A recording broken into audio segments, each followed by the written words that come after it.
चलिए बिंदु ज्ञान चलिए दोस्तों, ज्ञान बिंदु के चैप्टर 6 के तीसरा वीडियो और ये लास्ट वीडियो है। इसमें 6 में चैप्टर आज खत्म हो जाएगा।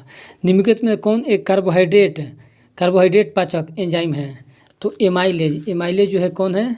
Carbohydrate amylase. निम्नलिखित में कौन सा एक वासा पाचक एंजाइम है? लाइपेज। निम्न से कौन सा एक वासा पाचक एंजाइम है? तो लाइपेज हो जाएगा, वासा पाचक एंजाइम। निम्न में से कौन सा एक प्रोटीन पाचक एंजाइम नहीं है? इसमें जो प्रोटीन है पाचक एंजाइम नहीं है? तो इसमें पेप्सिन, ट्रिप्सिन, काइमोट्रिप्सिन ये तीनों हैं, लेकिन लाइपेज नहीं है। कौन सा एक पाचक एंजाइम है?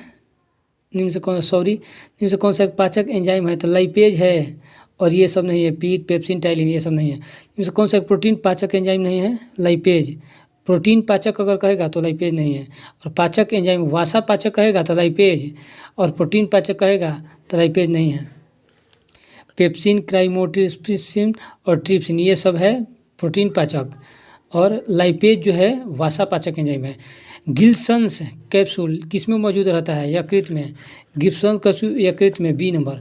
लोहा पाया जाता है इनमें सभी, यकृत में, मांस में, मछली में, सब में लोहा पाया जाता है, तो इसका हो जाएगा डी आंसर। भ्रूणरस ग्रंथि आहार नाल के किस भाग में पाए जाते हैं? भ्रूणरस ग्रंथि आहार नाल किस भाग में पाए जाते हैं? छोटी आंत में। किसमें? छोटी आंत में पाई जाती है। छोटी आंत के ग्रहणी में वासा वशीकरण किसके द्वारा होता है? पित्तरस के द्वारा। पित्तरस के द्वारा, सी नंबर। पित्तरस का प्रमुख कार्य क्या है? पित्तरस का प्रमुख कार्य क्या है? भोजन की अम्लता का नष्ट कर उसे क्षारीय बनाना। पित्तरस का जो है भोजन की अम्लता का नष्ट कर उसे क्षारीय बनाना। वासा का पैसीकरण करना, ये भी है। वासा, ये दोनों हो जाएगा। क्या होगा? दोनों हो जाएगा। वासा को अम्लीय तक गैसीय नहीं, अम्लीय करना कल। पित्तरस में उपस्थित बिलीवर्डिन तथा बिलिरुबिन किस विखंडन के स्वरूप पाया जाता है? किस विखंडन? बिलीवर्डिन तथा बिलिरुबिन किसका विखंडन के फलस्वरूप बनते हैं? तो हीमोग्लोबिन के फलस्वरूप विखंडन होता है हीमोग्लोबिन, तो बनता है ये दोनों। निम्नलिखित में किसकी प्रकृति क्षारीय नहीं है? क्षारीय नहीं है, जठर रस का जो है प्रकृति क्षारीय नहीं है। निम्नलिखित कथनों पर विचार कीजिए। कार्बोक्सी पेप्टिडेज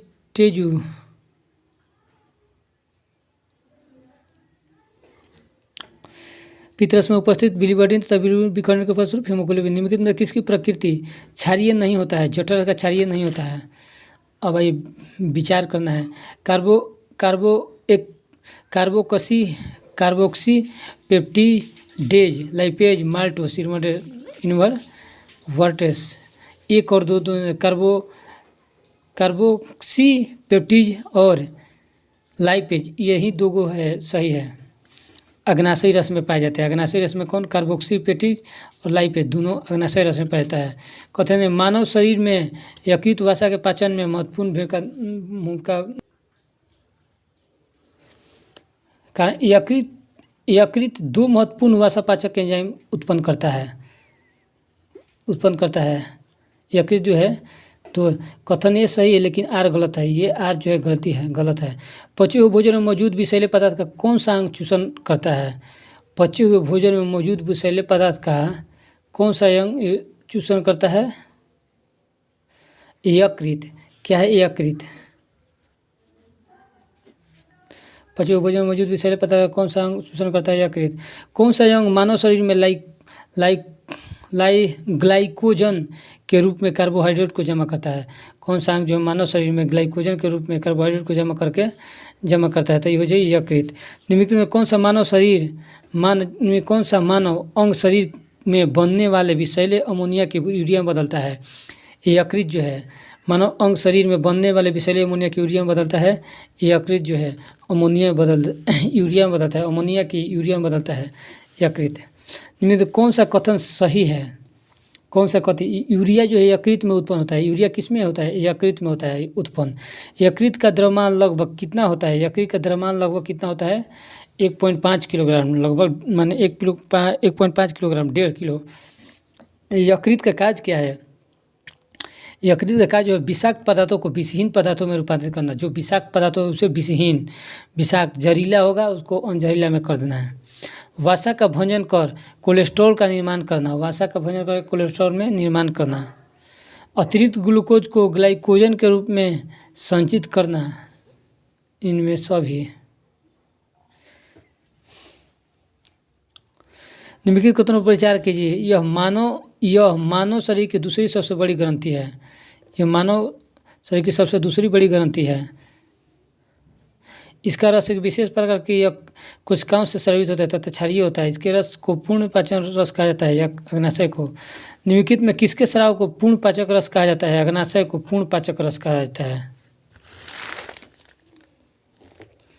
संपूर्ण भोजन का पाचन आहार नाल के किस भाग में होता है?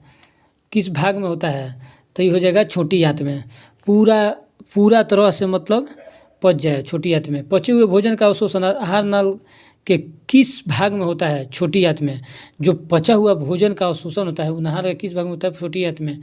भोजन का पूर्ण पाचन छोटी आंत के किस भाग में होता है? इलियम के। भोजन का जो संपूर्ण पाचक होता है ना कि पूरा पच जाता है छोटी आंत के किस भाग में? इलियम के। निम्नलिखित कथनों पर विचार कीजिए। पचे हुए भोजन का अवशोषण छोटी आंत के इलियम भाग में मौजूद रहता है। अशोषित भोजन दिलाई अशोषित भोजन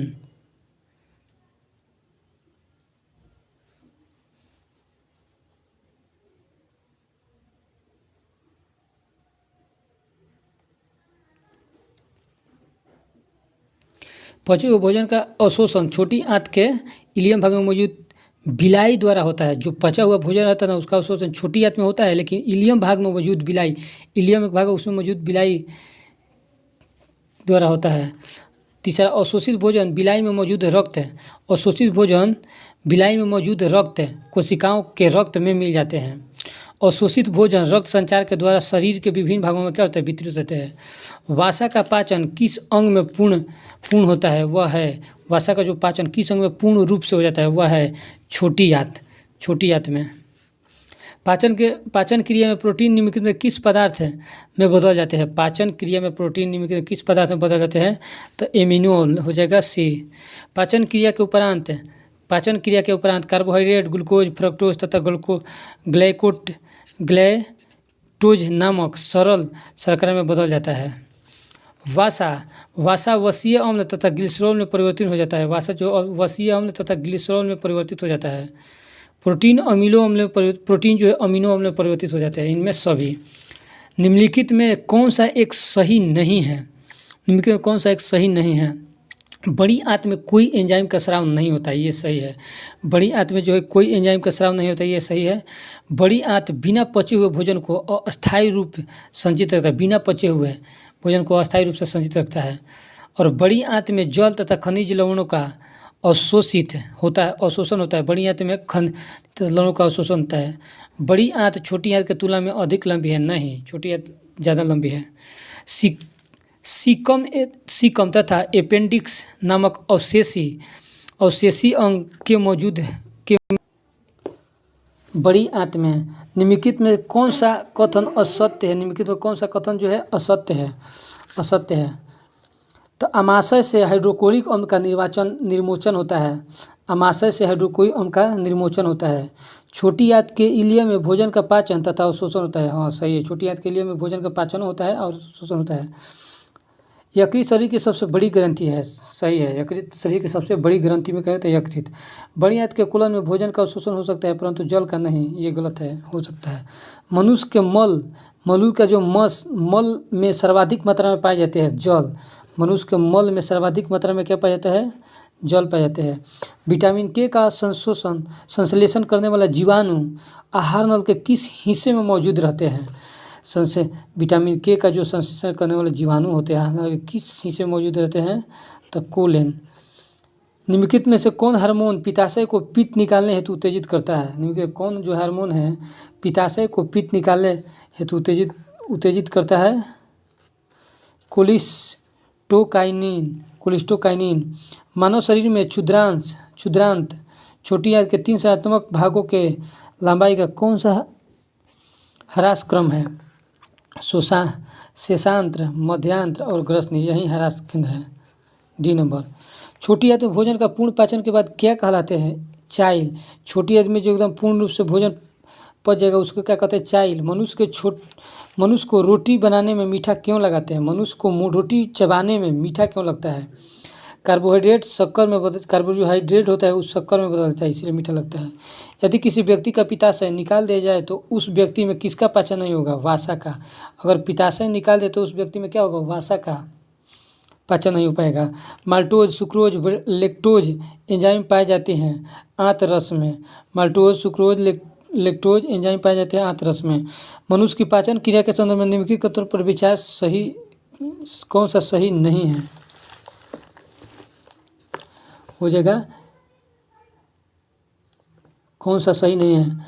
स्टीएप्सिन एंजाइम पायसीकृत वसा का ग्लिसरीन तथा फैटी अम्ल में परिवर्तित करता है। स्टीएप्सिन एंजाइम जो है पायसीकृत वसा का ग्लिसरीन तथा फैटी अम्ल में परिवर्तित करता है। ये है एमिलोप्सिन नामक एंजाइम स्टार्च तथा ग्लाइकोजन के घुलनशील शर्करा में बदल देता है। ये भी है। और एस्टिन तथा एमाइलिन्स एंजाइम जठर रस में मौजूद रहते हैं, नहीं रहते हैं। निम्नलिखित में कौन सा एक यकृत का कार्य नहीं है? कौन सा जो है यकृत का कार्य नहीं है? ग्लूकोज तथा ग्लाइकोजन में रूपांतरण है। ग्लूकोज तथा ग्लूकोजन में रूपांतरण है। यूरिया का उत्पादन, ये भी यकृत का काम है। मृत एवं क्षय हो चुकी लाल रक्त कणों का विनाश, ये भी है। खाद्य और ऊर्जित आहार में से जल के अधिकतर अवशोषण नहीं है। मानव के, तो डी आंसर हो जाएगा। मानव के समान अमीबा में भी प्राणी सम पोषण होता है, परंतु अमीबा किस रचना से अपना भोजन ग्रहण करता है? मानव के समान अमीबा में भी प्राणी सम भोजन होता है, परंतु अमीबा किस रचना से अपना भोजन ग्रहण करता है? तो कूटपाद से। अमीबा में भोजन का पाचन किस अंग में होता है? भोजन रसधानी में। अमीबा में भोजन का पाचन किस अंग में होता है? भोजन रसधानी में। पैरामीशियम में भोजन का अंतर्ग्रहण शरीर के किस रचना द्वारा होता है? पैरामीशियम में भोजन का अंतर्ग्रहण शरीर के किस रचना द्वारा होता है? सिलिया। किसके द्वारा? सिलिया। प्रकाश संश्लेषण में जल के विखंडन के समय कौन तत्व की आवश्यकता होती है? मैग्नीज। प्रकाश संश्लेषण के जल के विखंडन के समय कौन सी तत्व की आवश्यकता होती है? मैग्नीज। प्रकाश संश्लेषण अंगों की कौन सी क्रियाएं सही रूप में मेल खाती है? पित्ताशय जो है पित्त संग्रहण करता है, पित्ताशय पित्त, न तो ये सब गलत है। चलिए दोस्तों, ये चैप्टर खत्म हो गया और सब्सक्राइब कर दीजिए।